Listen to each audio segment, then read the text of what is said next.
Okay. So thank you for coming here. Thank you for sponsoring, and another one of our sponsors too is Premier Farm and Home, and Chad Bullock is the manager there. We appreciate them sponsoring and him coming and presenting. And again, we had a list of sponsors that are back here. We appreciate all of them, so we don't have to charge you, and we don't have to take out of budgets and that kind of stuff. Thank you. And Chad, I'll let you give more information on yourself, and he's going to talk about from Premier Farm and Home is where he's at, and he does. I guess you're not going to be like Orstland's and TSC and take it off the market. No, we're going to go ahead and comply, and we think a lot of those VFD materials are important for production, and so we are going to go ahead and comply and allow that to go on. So, you know, like Leroy said, a lot of the questions that you all may have been answered in AJ's talk. I think he did a fantastic job getting through all the details. So some of this may be review for you, but what I really wanted to do is to get this from, you know, a distributor perspective. What kind of have we brought on in place, and what are we doing, and maybe some helpful hints as far as speeding up the process with the communication of the vet, making sure that we get the product that you want ordered in, and make sure that process runs as smoothly as possible. So we're going to just take a little time, and I know we went over what medications are affected, so we'll go ahead and review that again. Also some, you know, what changes might we see for the feed out there. So, you know, are they going to start putting different medications in there? Are they going to get rid of medications? Are they going to change what they might be doing nutritionally? So I'll go over a couple of changes that we're likely to see. And then, you know, what do I need to buy VFD feed? So we'll go through that process again, just kind of the back and forth so that we'll get that together. The second thing, the last thing is, what information should I provide to my vet? So I've got a list of some things that I recommend that we go ahead and take to the vet, including, you know, your label, including a feed tag, including maybe a sheet that has some helpful calculation conversions so they can take their milligrams per ton down to something else. So we'll have those also available to hand out.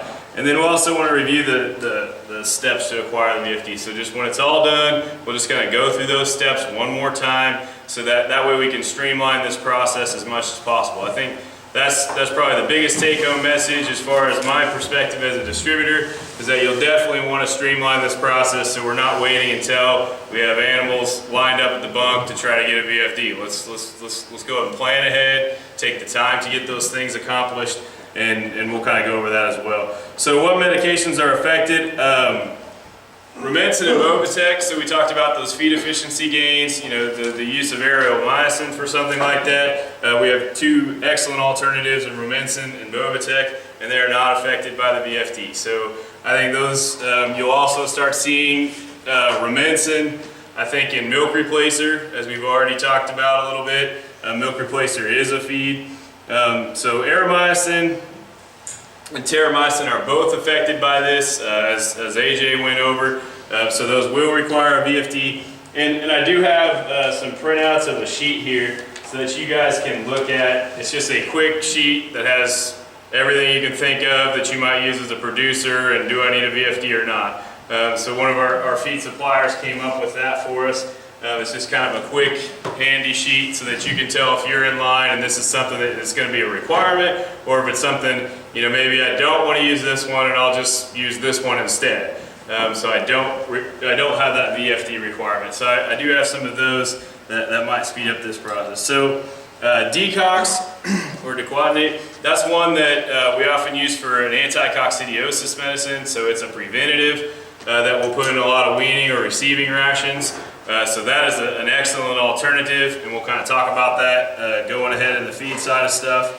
Another one like Alticid, so that's our S-methoprene. That's something that we use for fly control or fly management in our mineral that is not affected by the VFD. So any of you using fly control mineral, that's not going to be affected. Fly control mineral, however, if you want to add chlorotetracycline or Aeromycin for your anaplasm, then that will be a VFD product. So we'll have to be specific on when you're mixing the two medications, as AJ discussed in detail earlier, that we have a VFD for both of those medications, not just the Aeromycin and that separate, but that it's all set to go in an appropriate mix. Some of the wormers, I get some questions. I think when the initial shock of that we're going to have a little change, that hey, there's a VFD going on, I think everybody thinks it applies to every single medication that I use, including my wormers, including those sorts of things. That's certainly not the case. So we are clear on any of our Safeguard wormer products, our ivermectin porons, none of that is applied. So just to kind of reiterate that.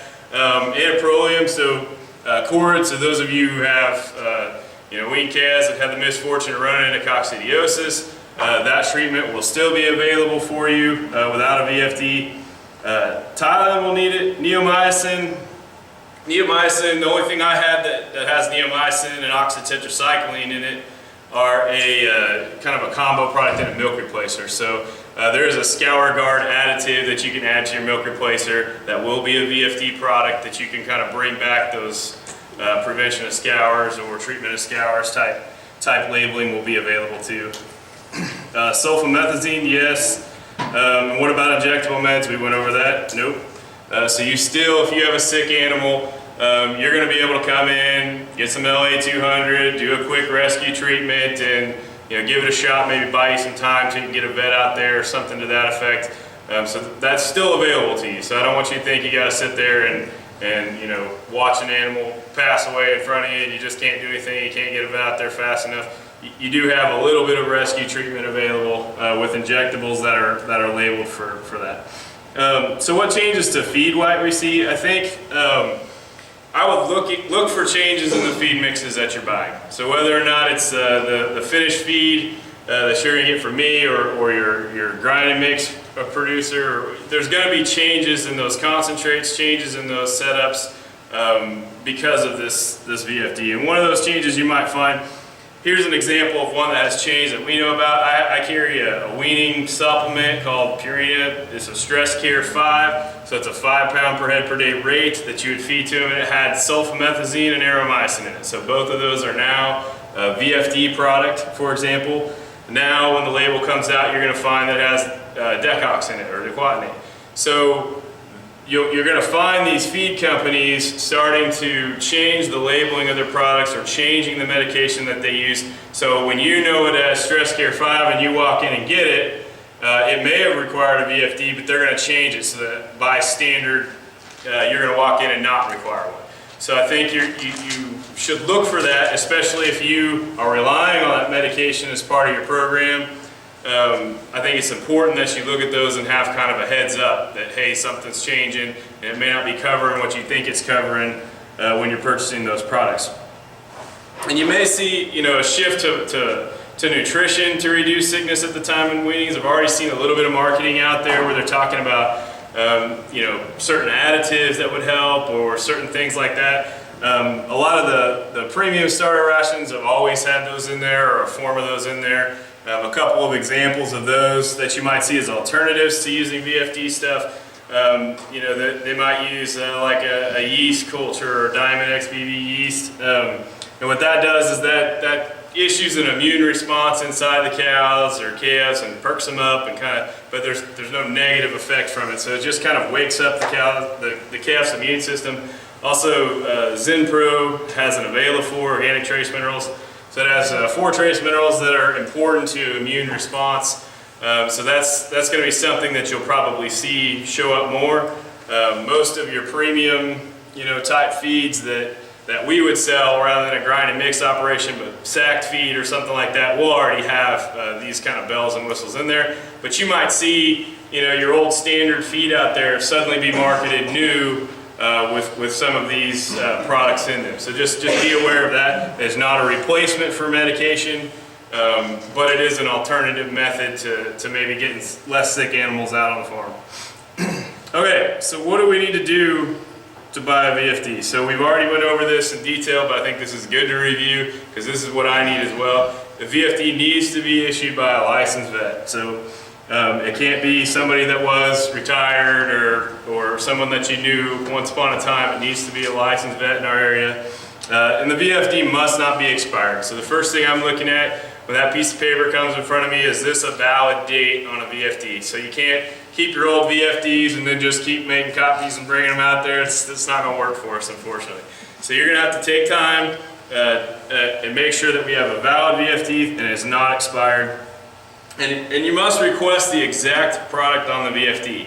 I'm not allowed to have any leeway there. If it's labeled and says it is Aromycin, 10 gram crumbles, you are going to get Aromycin 10 gram crumbles. You're not going to get generic chlorotetracycline or any, it needs to be specifically what is requested on the label to keep that VFD.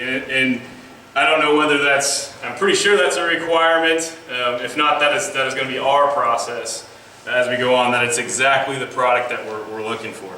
It must be the right amount. What I mean by that is it must follow the label. So I can't look at it and see, oh, hey, he's going to feed, half the rate of Aromycin that he should be feeding for more than 5. None of that makes any sense. I'm going to kind of throw a red flag and not fill that VFD.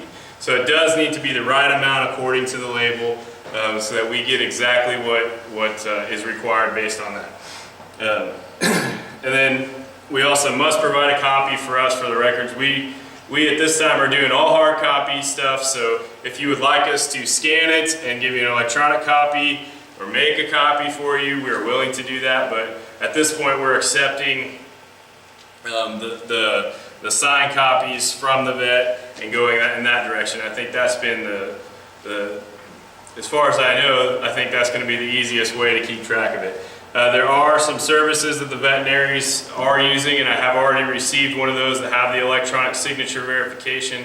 I don't remember the exact name of the software they're using, but I already have received one of those, so we do want to go ahead and I'll accept them, but we prefer to have it at this point hard copy for us, so that we, in our internal system, we're going to create a folder with your name on it and literally put your VFD into that folder with your name on it and keep track of it for 2 years. So that's going to be our system, and then we'll scan and back those up online. So we will have a file that will be your name that has all the VFDs you've ever done. So if we need to quickly print or quickly email or get that information to someone, we will. But primarily our process is going to be on hard copies.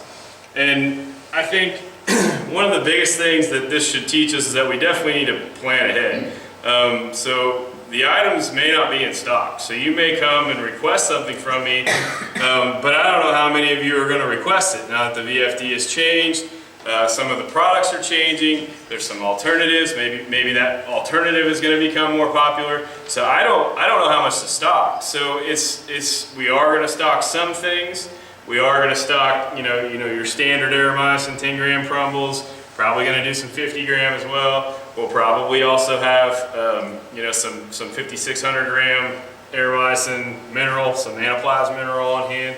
But we don't know how much, because we don't know who's going to consider this, too much work and not do it, or are people going to jump right in and we're going to go through? We don't know yet. So that's something that planning ahead, I think, is going to be important in communicating with you guys, communicating to your vet communicating to me, you guys communicating to me. All that little triangle needs to have good communication in order for this to work.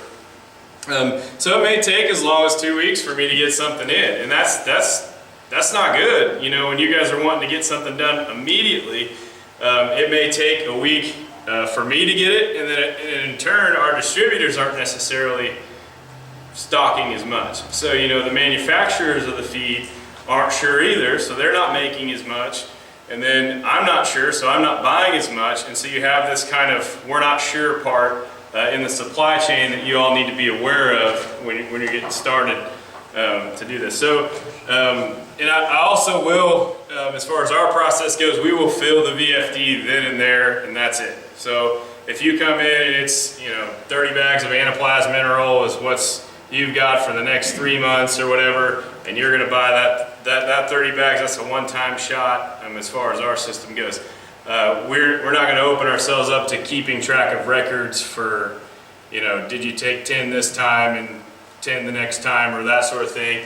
I think it's best for everybody if we go ahead and fill that VFD at that point. And I think that just is better for all of us, so we have correct paperwork. So what information should I provide to the vet? So I think, again, it's important that we streamline the process. So I think we all are going to go through a little change and having to accept this process, so we need to make sure that we bring, the right information to our vet, so that way he can get us what we're looking for. So if it's from me, if you need a feed tag, if you're feeding a specific weaning ration product or a specific mineral product, that tag needs to go along with you to your veterinarian, or be able to provide to him if he's going to come out to your farm. So that way it can tell you, especially that little part on the label that says how many grams per ton of medicine does this particular one have. Also, a copy of the product label. So if it is aeromycin, that's probably the most common one that you are going to run into. So I would also say that you would want to have a label on hand. So some feed tag of the specific one you're using, maybe even a generic label of that drug that you're wanting to use. All this can speed up the process for his recommendations. And also, I call it a feed math handout. One of our suppliers produced just a quick conversion chart that changes milligrams to ton, turns it from what vets traditionally deal with in their language into what feed people traditionally deal with in their language. And so there's a quick conversion sheet, and I've got some copies of that up here. And kind of the last thing that we've got is the number of head that you intend to treat. So I think having that information ready to go and the approximate weight of those animals, so that prescription can be correct, I think that's also key. So all this is doing is just streamlining the process to get your VFD, so that way when you come to me, all the little things are filled out. So at Premier, what we did is we basically just created a guide, and that guide has all the VFD labeled stuff that we would have in it. It's got several of the labels that you would use. It has an example of what a VFD is. It has the feed math in there. And so this is kind of our response, an informative response to folks coming in saying, well, what are we going to do? Do I need a VFD for this or not? All right, we just hand them this, and then that kind of has a lot of these handouts that we're talking about to try and streamline the process. All right, so just to kind of review the steps. So what we need as a feed distributor for you guys to go through, number one, plan ahead. Okay, I think that's going to be the big take-home lesson from this. More than anything, if you're able to plan ahead, you're able to get the product you need in a timely manner. The days of just walking in and saying, throw it in the truck, aren't going to work this time around. So we're going to have to take time to either plan ahead and use a different medicine, to plan ahead to use a different process, to plan ahead to say, hey, I'm going to be doing something next week, so maybe I ought to work out how we're going to feed or how we're going to treat in case something happens. So that's already there on the end of your mind, and that awareness is there. And the second thing, I think you need to reach out and reaffirm that relationship with your vet. I think as we've already talked in detail about how important that is, and I think reaching out to your vet, if you haven't talked to him in a while, give him a call. Just say, hey, what do you think about this VFD thing? And just reaffirm that relationship, and they're talking about, okay, well, who's gonna, pay for the trip and do those sorts of things. When they're out on your farm, you're preg checking cows or something like that, just, kind of throw it in the deal if you can. If, here's what I got going on, here's what's next, here's that sort of thing. Just keep that communication going so that he knows what you're trying to do, you know what you're trying to do, and then that takes away from a lot of the other problems that we might run into with mislabeling or something's, not recommended as we might think it should. So I really encourage you to reach out to your vet. And then when you come to me, you're going to have the vet complete the VFD form, have it signed, and then have that hard copy for me to take in, and then that's when I can actually issue or fill the VFD. And so that can only happen if I also know to have the right product. So maybe when you're reaching out to your vet, you also might reach out to your feed distributor. At that point, that way we can make sure we have the product that you need. So when you go through all the trouble to get the VFD, you can come in and I can fill your order. And it's not something that we're then scrambling and I got to tell you it's a 2-week delay or something like that. So reach out and communicate to all the parties involved. So then, again, contact that feed dealer again before you go there. You may have had the vet out there and you've got a completed form in your hand. I think the best thing to do is to then give me a call, and then say, okay, Chad, here's what I've got working. This is what I want. Do you stock it? Are you going to stock it? How many days out are we talking? Where are we at? And then have that communication going along. And then once you provide that VFD to me as the dealer, I can then fill it, and then we'll keep those records for 2 years. So I'm gonna take that receipt and that VFD, put it together, and put it in a folder with your name on it, and comply with the records. So that's kind of my perspective on how this is. I think it all comes down to communication to the parties involved, and I think that's going to solve a lot of this uncertainty, and I think we'll be able to take those things out of it. So with that, that's really all I've got, Leroy. So if you got any questions, or if we want to bring everybody back up for questions. Do you have any specific questions for Chad here? Yeah. Do you see a lot of the organic or nutrient twisting to try to get some to try for a substitute before they go to medicated food? Yeah, I mean, most of that is already done. You know, so most of that, I think, for example, you've used our, I think you or maybe Mr. Heiss over here has used that HP concentrate. That's a Blair milling product that Jana has back there. And that particular product has that in there. It has, you know, that Availafor mineral package. It has some of those things in there to try to work on the nutrition side to make sure that immune system is going to be spot on and able to respond. So I mean, most of that's done. What I wanted you guys to think about is that you might see new marketing around that you haven't seen in the past, and you may think it's something new, but it's likely something that we've already done in those premium feeds anyway. It's just a new packaging or a new thing. So I don't want you to think that is a substitute for medication, but it is something to help prevent disease as another layer of protection that we might add. So. All right, any other questions? All right. Okay, let's give Chad a round of applause. Thank you so much. And you said that you do have some handouts. I do have some copies up here. I'm going to lay them out so that one is just that yay or nay, do I need a VFD or not? And then I also did that little feed math where it calculates, the conversion from, looks like grams per ton to milligrams per pound. It's just a way to help the vet short track and keep the communication good. So I will leave those up there for y'all if you need some. Okay, now let's get questions on all three. If you got AJ and Dallas, if you got questions of any of them or combination, or you got all of your questions answered, so you know exactly what to do now? Or at least know where to start. Know where to start. Any other questions that you have? Okay, a reminder.